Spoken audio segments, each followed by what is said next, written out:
शान्ताकारं भुजगशयनं पद्मनाभं सुरेशं विश्वाधारं गगनसदृशं मेघवर्णं शुभांगं लक्ष्मीकान्तं कमलनयनं योगिविद्यानिगम्यं वन्दे विष्णुं भवभयहरं सर्वलोकैकनाथं शशङ्खचक्रं सकृतकुण्डलं सपीतवस्त्रं शिरसारुवीक्षणं सहारवक्षस्थलकौस्तुभं श्रियं नमामि विष्णुं शिरसा चतुर्भुजं नारायणं नमस्कृत्यं नरं चैव नरोत्तमं देवीं सरस्वतीं व्यासं ततो जयमुदीरये सहितानन्दरूपाय विश्वोत्पत्त्यादिहेतवे तापत्रयविनाशाय श्रीकृष्णाय वयं नमः।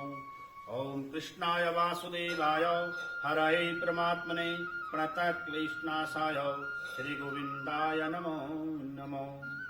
युधिष्ठिरोवाच पौषश्च कृष्णपक्षे तु किमेकाम् एकादशी भवेत् किं नामं को विधातश्च को देवता पूजते एतदा चक्ष मे स्वामिन् विस्तरेणं जनार्दनम्। हे भगवान, युधिष्ठिर महाराज जी भगवान श्री कृष्ण से पूछ रहे हैं, हे प्रभु, आपने मार्गशीर्ष मास की शुक्ल पक्ष की जो एकादशी है, जिसे मोक्षदा एकादशी कहते हैं, उसका मुझे विधि पूर्वक से आपने वृत्तांत सुनाया है।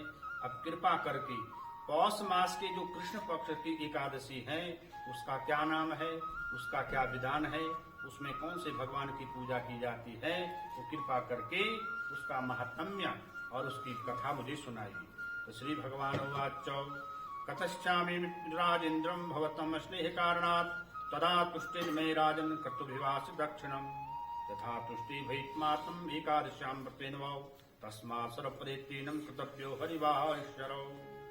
भगवान श्री कृष्ण कह रहे हैं, हे धर्मराज जी, मैं तुम्हारे स्नेह के कारण इस कथा को विधि पूर्वक से कहता हूँ, तो सुनिए। कहते हैं, भगवान श्री कृष्ण कह रहे हैं कि जो पौष मास की जो कृष्ण पक्ष की जो एकादशी है, जिसे हरिवासर एकादशी भी कहते हैं, हरिवासर का व्रत भी कहते हैं, शास्त्रों में वर्णन आता है कि अन्य एक आदमी ने अश्वमेध यज्ञ किया है और दूसरे ने मात्र एकादशी का व्रत किया है, तो कहते हैं एक अश्वमेध यज्ञ और एकादशी का व्रत बराबर माना जाता है। इतना महत्व है एकादशी व्रत का। तो हे राजन, एकादशी का जो व्रत है, उसका जो विधान है वो बहुत ही उत्तम है। जो भी वैष्णव हैं, चाहे वो स्मार्त हैं, तो इस व्रत को करते हैं, उसके सारे मनोरथ पूर्ण हो जाते हैं। और ये जो पौष मास की जो कृष्ण पक्ष की एकादशी है, इस एकादशी का नाम क्या है? सफला नाम की एकादशी है। जीवन में हमने जो भी कार्य करने हैं, उसमें सफलता प्राप्त करनी है, तो उसके लिए कहते हैं, जिसने जीवन में कई कार्य रुके हुए हैं, अगर वो सफला नाम की एकादशी का व्रत करता है, तो उसके सारे कार्य सफल हो जाते हैं। इसमें किंचित भी संदेह नहीं है। पौषस्य कृष्ण पक्षे या सफला नाम नामतौ नारायणो वदिदेवस्य पूजते यतं प्रयततं पूर्णं विधानं राजनं कृतव्याकादशी जने नागानं च साशेषं पक्षिणां गरुणस्तथा यथा अश्वमेधो विज्ञानं नदीनां जानवी यथा देवानां तथा विष्णु विपदा ब्राह्मणो यथा व्रतानां च तथा जराजन पर्वे एकादशी भवे। पूर्व की तरह जैसे पहले जो एकादशियां हैं, उन एकादशियों का जैसे व्रत किया जाता है, वैसे ही इस एकादशी का व्रत भी करें। जैसे ब्रह्म मुहूर्त में उठें और उठ करके स्नान आदि क्रिया से निवृत्त होकर के सबसे पहले भगवान सूर्य नारायण को अर्घ्य दें, और अर्घ्य देने के पश्चात चाहे वो भगवान शालिग्राम जी हैं, चाहे वो भगवान विष्णु हैं या श्री कृष्ण भगवान हैं, सब भगवान विष्णु का ही रूप हैं, उनका षोडशोपचार पूजन करें।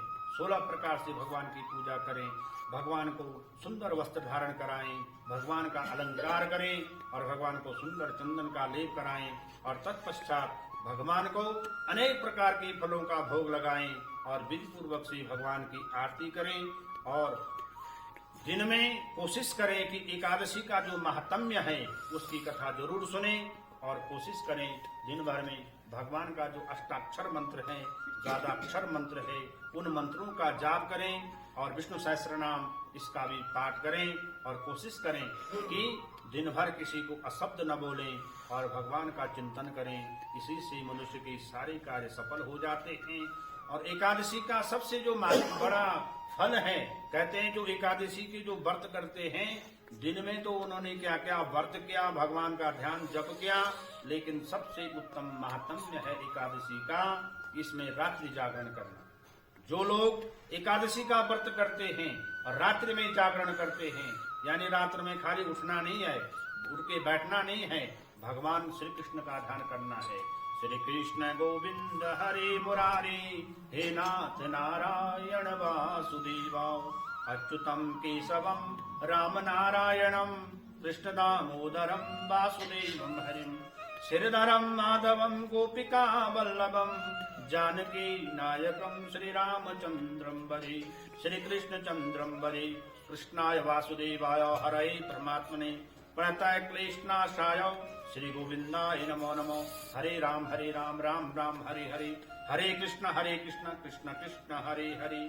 ऐसे नामों का उच्चारण करते रहें, रात्रि भर भगवान का भजन करें, प्रातः काल ब्रह्म मुहूर्त में पुनः स्नान करें, और जब द्वादशी में हो तो द्वादशी के प्रातः काल उसका पारण करें। पारण में भगवान का पूजन करें, भगवान को तुलसी से भोग लगाएं, और उसके बाद जहाँ तक हो सके भगवान को भी जो भोजन बना रखा है, उस भोजन को भगवान को पहले भोग लगाएं, उसके बाद ब्राह्मणों को भी अन्नदान और भोज दक्षिणा दें, स्वयं भोजन करें। और कहते हैं इस विधान से जो इस व्रत को करते हैं उसके सारे मनोरथ पूर्ण हो जाते हैं। ये क्या है? एकादशी के व्रत का विधान है। अब इसमें भगवान श्री कृष्ण कह रहे हैं, हे राजन, मैं तुम्हें इस सफला एकादशी के व्रत का जो कथा है, उसका क्या इसका कथा का फल है, उसका विधान सुनाता हूं।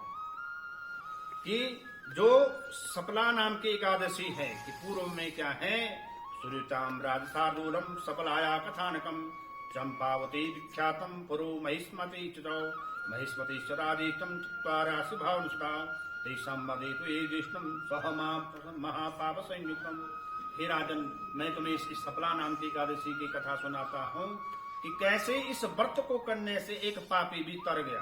कहते हैं चंपावती नाम की नगरी में एक महास्मति नाम के राजा थे। उनके 4 पुत्र थे। ज्येष्ठ पुत्र पापी था और वो हमेशा पापाचरण करता था। पिता को जब पता चला कि मेरा ज्येष्ठ पुत्र क्या है, पापी है, उसने उसे अपने राज्य से निकाल दिया। वो जंगल में गया और जंगल में पशुओं को मारता, लोगों के साथ छीना झपटी करता, और जब लोग उसके राजा के सैनिक उसे पकड़ते और उनको पता चलता कि राजा का बेटा है, उसे छोड़ देते। ऐसे करते करते बहुत दिन हो गए। कहते हैं कि उसी जंगल में एक बहुत सुंदर सा पीपल का वृक्ष था। पीपल के वृक्ष में कहते हैं नारायण भगवान का वास होता है, और वहां पे उस गांव के लोग, राज्य के लोग भगवान विष्णु की पूजा करते थे। तो वो उसी वृक्ष के नीचे रहता था, और देव योग से पौष मास, ये जो क्या है शिशिर ऋतु है, इसमें ठंड बहुत होती है। इस शिशिर ऋतु में पौष मास के 10वीं तिथि को उसने कुछ नहीं खाया, बदन पे कपड़े भी नहीं हैं, वो भूखा प्यासा रहा, रात को नींद भी नहीं आई। सुबह जब भगवान सूर्य नारायण उदय हुए तो उस ठिठुरन से उसे उठा नहीं गया। अपराह्न के समय जब वो उठा तो भूख प्यास से शरीर में कमजोरी आ गई थी। उठा और जंगल में पशुओं को मारने की उसमें शक्ति नहीं थी, तो वो कहीं से पेड़ से गिरे हुए फलों को उठा ले आया, और तब जाकर के उसने वापस आकर के पूर्व जन्म के पाप पुण्य के प्रभाव से उस पीपल के वृक्ष के नीचे वो भगवान माधव का ध्यान करता है। ये प्रभु, मैंने कोई संचित पुण्य किए होंगे तो आज मैं ये फल आपको अर्पित कर रहा हूँ, आप इसे स्वीकार कीजिए। और स्वयं भगवान को वो फल अर्पित किए। कहते जब पूर्व जन्म के पुण्य संचित होते हैं तभी जाकर के भगवान के नाम में भक्ति बढ़ती है। और रात्रि में कुछ खाया नहीं था, तो रात में ठिठुरन के कारण, ठंड के कारण वो रात्रि जागरण होगी। और जब रात्रि जागरण होगी, एकादशी तिथि थी वो पौष मास के कृष्ण पक्ष एकादशी, उस एकादशी का उसे पूरा व्रत हो गया। द्वादशी के दिन जैसे ही सुबह उठा, भगवान सूर्यनारायण हुए, उदय हुए, तो वहीं पे आकाशवाणी होती है, हे लुम्बक, उस राजा के पुत्र का नाम था लुम्बक, हे लुम्बक, तुम्हारा जीवन सफल हुआ है, तुम्हारे सारे पाप नष्ट हो गए हैं। सामने पे एक घोड़ा देखा उसने, घोड़े में कुछ सामान रखा हुआ था, वहां पे उस सामान में भोजन था। वो भोजन ग्रहण किया और भगवान का कोटि कोटि धन्यवाद किया। घर में आया अपने पिता राजा को बताया कि मेरे साथ ये घटना हुई है। तो राजा ने भी देखा कि पुत्र में बहुत सुधार हुआ है, अपना पूरा राज्य उसी को सौंप दिया। कहते हैं तब जाकर के उसे घर में धन पुत्र स्त्री की प्राप्ति हुई। बहुत सालों तक उसने इस राज्य किया और एक सुंदर पुत्र को जन्म दिया।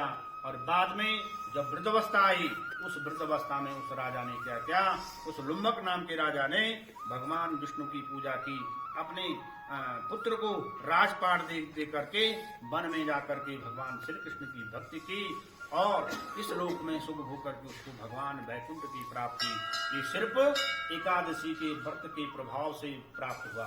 तो भगवान श्री कृष्ण कह रहे हैं, हे राजन, जो अनजाने में भी सफला एकादशी, भगवान व्रतों में सबसे श्रेष्ठ व्रत है एकादशी। जो अनजाने में भी इस व्रत को करते हैं और रात्रि जागरण करते हैं तो उसके सारे मनोरथ पूर्ण हो जाते हैं। विधि विधान से भगवान का पूजन करें, दिन भर भगवान का चिंतन करें तो उसके सारे कार्य सफल हो जाते हैं। यही सफला एकादशी की व्रत की कथा है।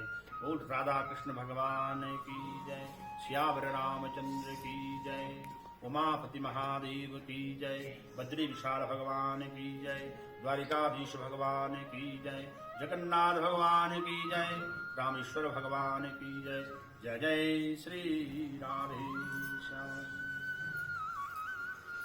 श्री कृष्ण गोविंद हरे मुरारी, हे नाथ नारायण वासुदेवा।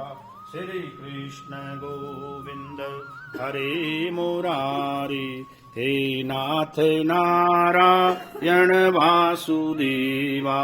हे नाथ नारायण वासुदेवा, हे नाथ नारायण वासुदेवा।